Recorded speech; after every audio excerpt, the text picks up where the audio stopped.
everyone, and welcome to the 8th episode of Viral Banter, the Generation Liberty podcast. These episodes are zooming by right now, and we are getting such a positive response from our Generation Liberty fan base and all our audience watching out there. We have 4 amazing guests on this show again this week, and I'd like to start with a familiar face, Theodora Pantelich from the University of Melbourne. Hi Renee, it's great to be back. It's good to see you. I'm just wondering, what are you wearing today? Well, yes, I do have to give some explanation for this, I guess, because I know red may be my colour, but I think I've gone a little bit too far this week. But it's because NRL is coming back actually tonight.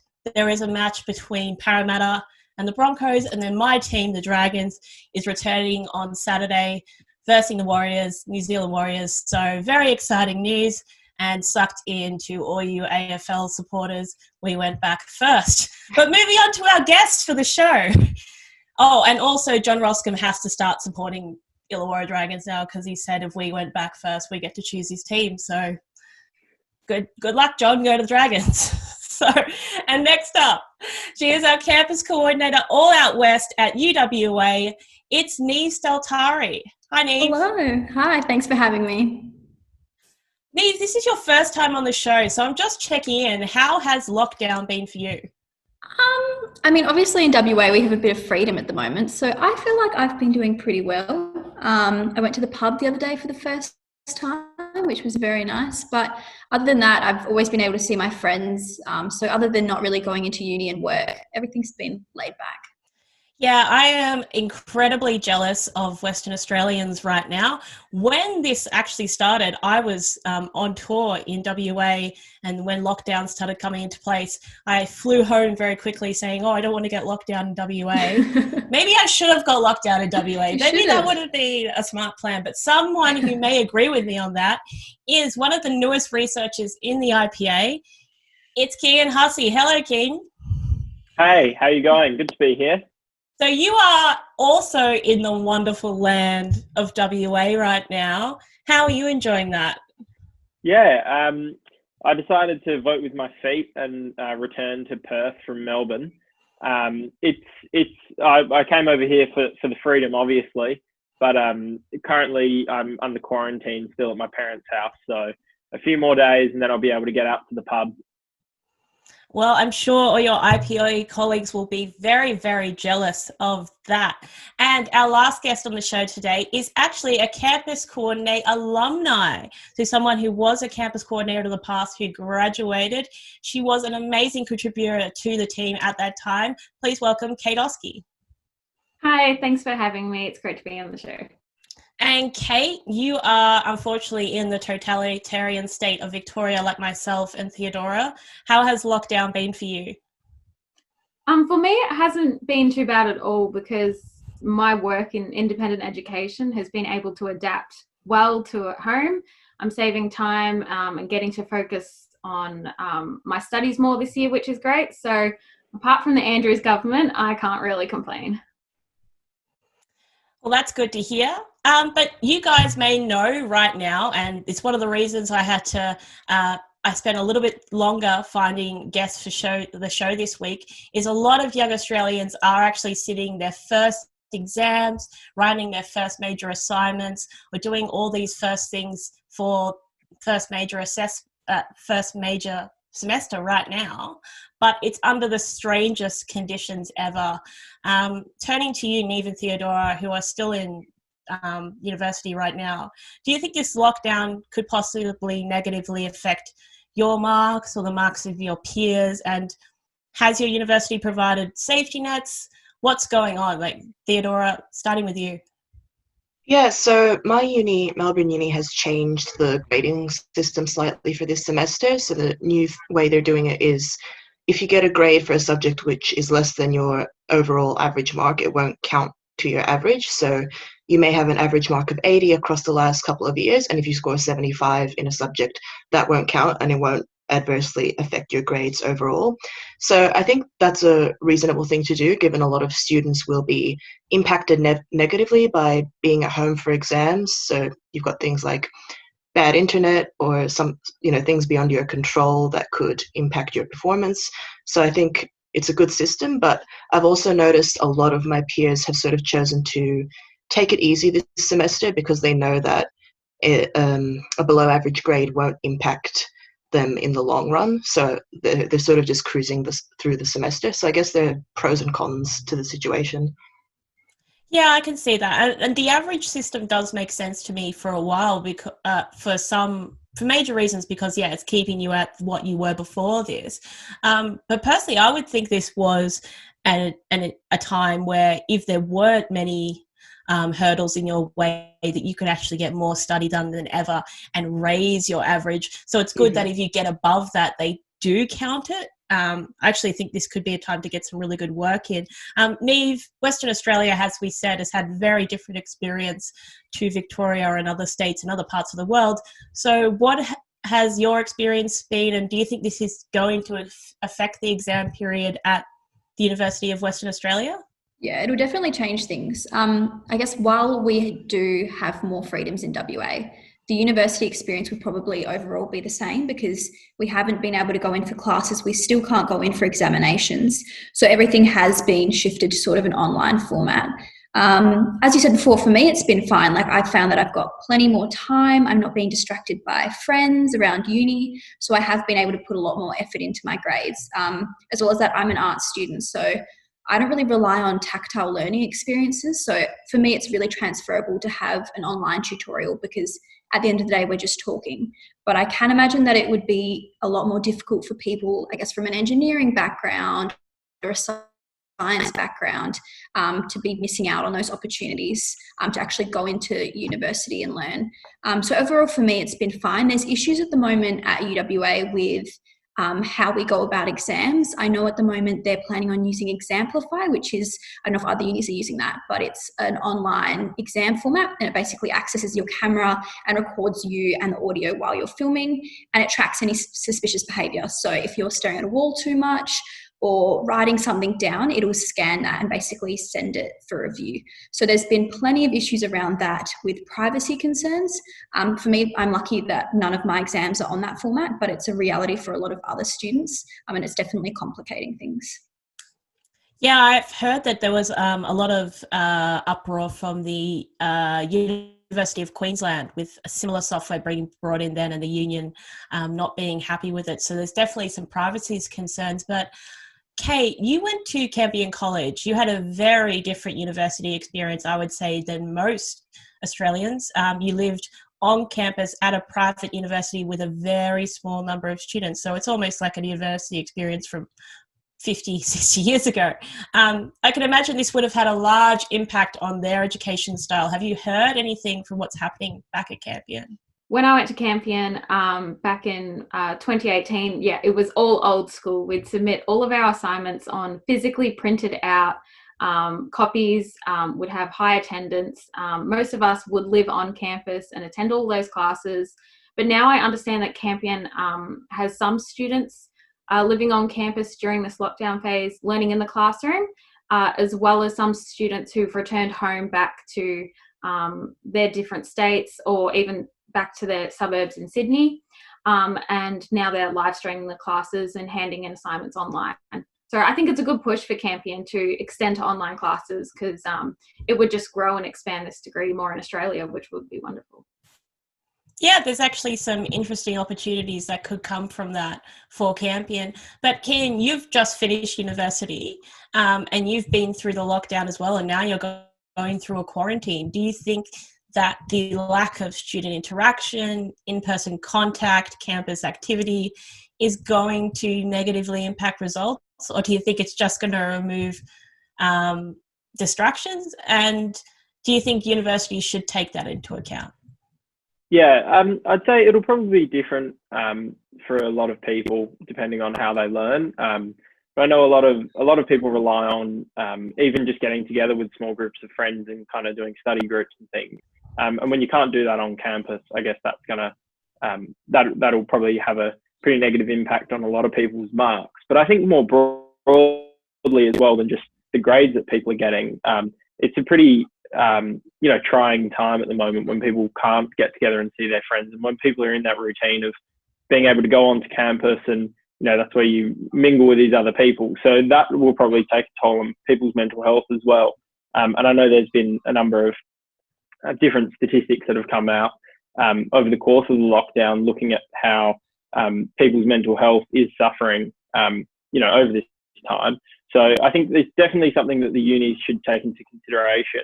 I know that at the uni I went to, Notre Dame, they take things like mental health into consideration anyway. And if you go and speak to someone and say that you're struggling with things, they can give you a bit of leeway with if it's deadlines or, setting up different exam settings or something. So I'm sure that they will have something like that. And perhaps it's a good thing that some unis that might not have had that before might now look to having that kind of thing in place in the future. Yeah, I think there are some positives and some learning experiences that could come from this, hopefully. But talking about exams, I want to talk to all of you about your worst exam experience, the exam that felt like a nightmare that you couldn't wake up from. Let's start with Neve. What's your nightmare exam? I actually always, every study period, have nightmares before my exams. Anytime I get stressed, I'll have an actual nightmare that I walk into an exam and don't know what's going on, can't read the paper. In terms of an actual exam, as I mentioned before, I'm an art student and I am horrible at math. I dropped math in year 10 as soon as I could and have not looked at it since. But my second major is marketing, and I had a statistics unit that I had to do, I think it was last year in uni, and I started studying for it 2 days before the exam. So I ended up walking into the exam and answered about half of the exam paper. So that was probably my worst exam experience. However, I hope it's a bit of glimmering hope for everyone, because I passed the exam somehow. I think they might have had to weigh it because everyone did really badly in the unit, but somehow, by some miracle, I passed the exam and I made it through it. Well, that's definitely good to hear. And Kate, what was your worst exam experience? I think I was one of those students that always enjoyed exams, enjoyed the pressure, enjoyed the timetable and everything like that. But the only nightmare exams for me were the language ones.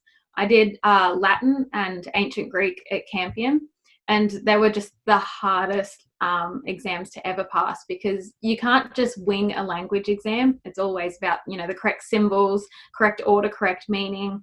So they were some of the most hardest exams I had. I still passed, but I only lasted 1 year in Ancient Greek. Well, someone who's a little bit into studying language now and would know about language exams is Theodora. Can you tell us about your nightmare exams? Yeah, look, listening to Kate has just brought back memories of my year 12 Latin exam, which I still have bad dreams about periodically. But luckily at uni, like Neve, I'm an art student, so I almost always have essays to write for the end of semester, which is great because it's all open book, obviously. And the only exams I have are for my Russian language subject, which is usually really straightforward. The teacher is so nice and everyone does well. So I don't have any recent exam horror stories, but yeah, I'd say my year 12 Latin exam still looms large in my memory because everybody failed it in the class. Well, yeah, you're talking about that you never really did exams when you went to uni. I have done 2 degrees and I have not done an exam since year 12 because I did a major in graphic design and then a major in media. So it was all practical work, oral essays. And I was so glad about that because I am the worst at city exams. All my marks were projects 95s, get to the exam and I would just plummet. I was so bad. But my worst nightmare was on the morning of my VCE maths exam. I slammed my thumb in a sliding door and the nail came off and it was swollen and purple. And then, even though it was my left hand, it was seriously, severely painful. Went to the doctor, they gave me all these drugs. I still sat the exam whilst on pain medication. But they ended up not counting it and weighing it against my averages, luckily, because I think I got a D. So it wasn't my best experience. But Kian, come on. I think you may be too good of a student to have a bad a nightmare exam result, but surprise me. Tell me about your nightmare exam. So the one that comes to mind actually is an economics exam that I had, which probably hopefully no one tells my employer about this. But it was a specific question. I think it was about explaining what the invisible hand is or what that concept means. And I kind of got so caught up in this convoluted explanation of like how supply and demand works that I just got into a fluster and probably spent like half an hour answering this one question. So yeah, that really wasn't great. But I think that the thing that I learned from that was I was too caught up in the abstractions of economics and thinking about it in a very like theoretical way and not in like the practical way of communicating to other people, like what does this mean? And I think that, yeah, I was so used to talking to other people who were also studying economics who you don't need to explain these concepts because they're taken as a given. So yeah, probably not focusing enough on the basics set me up to fail there. Well, that's interesting to hear, Cam, because right now you're doing very, I would say, practical and incredibly important research at the IPA about, the economics of this lockdown and the impact of this lockdown, the unemployment figures. But you've also done some very specific research about how this lockdown has affected young people. So can you tell us a little bit about that? Yeah, so at the moment, so the big headline numbers are kind of the unemployment and the underemployment rate. So between the end of March and kind of the second half of March and the first half of April, 213,000 young people lost their job.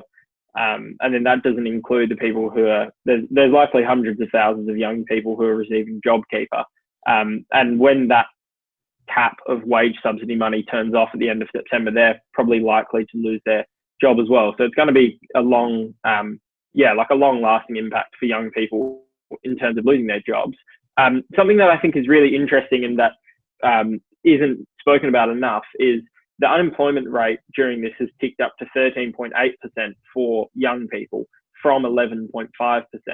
But 11.5% is actually the average over the past 15 years. So we just have a structurally high unemployment rate for young people. And I think that's one of the key things that we need to take out of this year is that, young people are structurally disadvantaged. They can't get work, it seems, from these figures. So prior to the GFC, the unemployment rate for young people reached as low as 7.6%. And since then, it's just never been down there again. So since the beginning of 2009, the average unemployment rate for young people has been 12%. So, and it's the same thing with the underemployment rate, which looks at the number of people who have a job, but who want more hours, they want more work, but they can't get it. At the moment, that's 23.5%, which is just absurdly high. But again, it's up from 19.1% in March. So we just have a high underemployment rate. It's structurally high, and it's just been rising since the early 80s. So to give some perspective on that number, the earliest number available is for February 1978, and then underemployment for young people was 3.1%. And throughout from then until the end of the 1980s, the average was 4.7%. So if you look at the graph, it's kind of gone straight up over that time. So I think that's a key thing we need to take out of this is that the economy going into COVID wasn't good. We had structurally low investment. There was structurally high unemployment for young people. The home ownership rate, for example, for young people has been declining.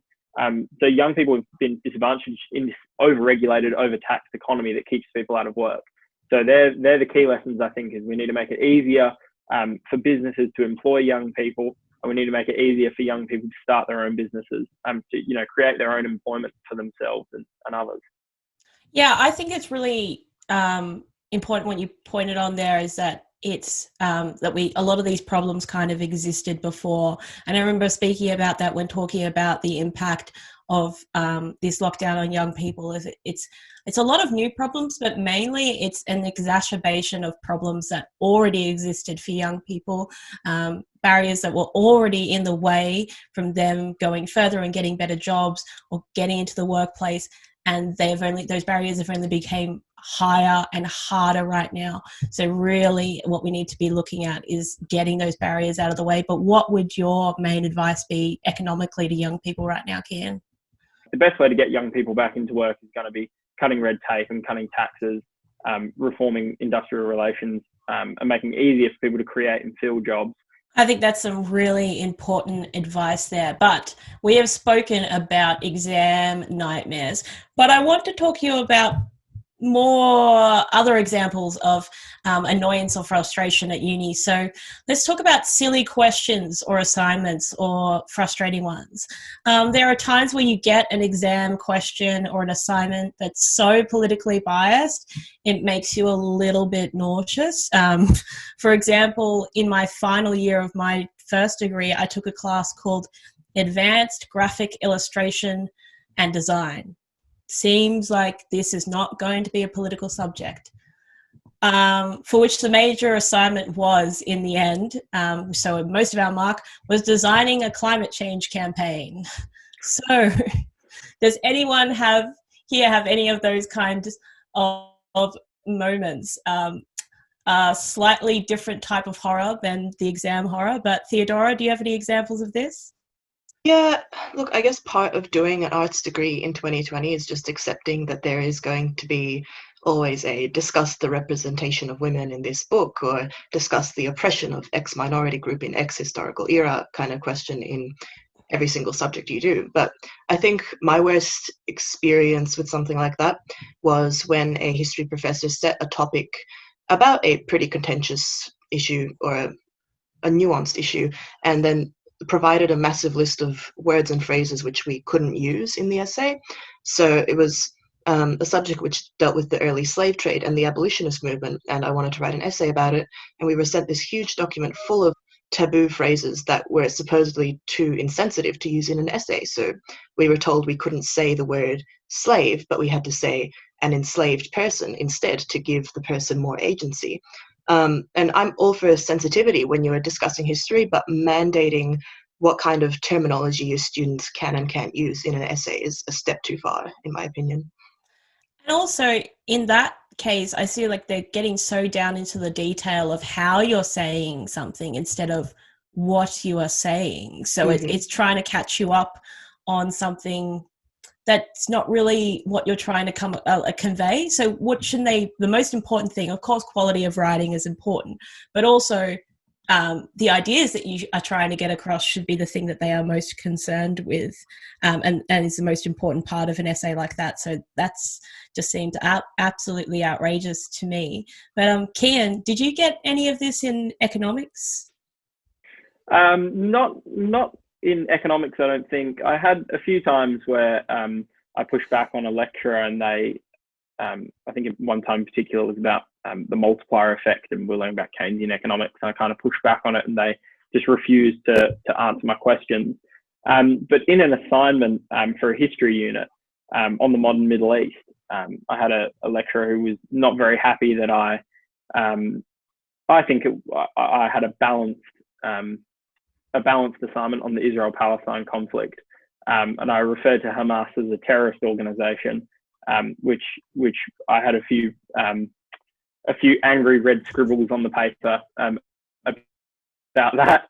So I think it was made very clear in the course that the lecturer was very pro-Palestine, and she's actually been suspended from the university at least on one occasion for writing, publishing an anti-Semitic piece. So that tells you all you need to know about that person. Yeah, I was going to say, I don't know if I would like to be an Israeli student in that class. It seems like an uncomfortable experience. But Kate, I know you went to Campion, which is an amazing institution, but I've heard, or I know from experience, that these assignments or projects that are borderline propaganda have even made their way to high school or even primary school. Do you remember anything like that during your education? Yeah, so actually in year 12, I had a frustrating unit that I actually dropped out of. I dropped out of my literature class in year 12 because the teacher and the rest of the students would constantly shut down my opinion. The books were from like the modern period, so that they discussed women's roles and sexual rights and everything. And I had what would be considered more of a conservative opinion. And the reason I left wasn't because that no one in the class agreed with me. I couldn't get left, but it was because they wouldn't allow me to have my opinion. So I would be marked down on assignments for my viewpoint. I'd be interrupted by the rest of the class, and even after classes, students would still come at me for having those particular views. So I ended up dropping out of literature in year 12 because of that. That's unfortunate to hear, but, you know, Kate, you have to understand that what society wants is strong, opinionated women, unless they're conservative or not left-wing.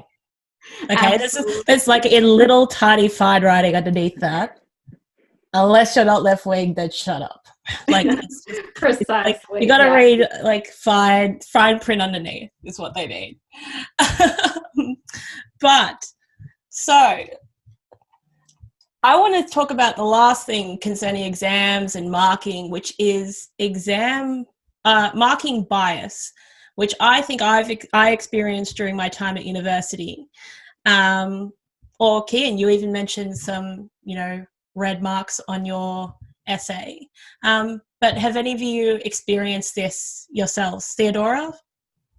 Yeah, I've had a couple of instances of some very interesting feedback from my tutors or lecturers. I think the worst one, and probably the most shocking experience I've had while at uni, was doing a music history subject, and I was writing a research essay.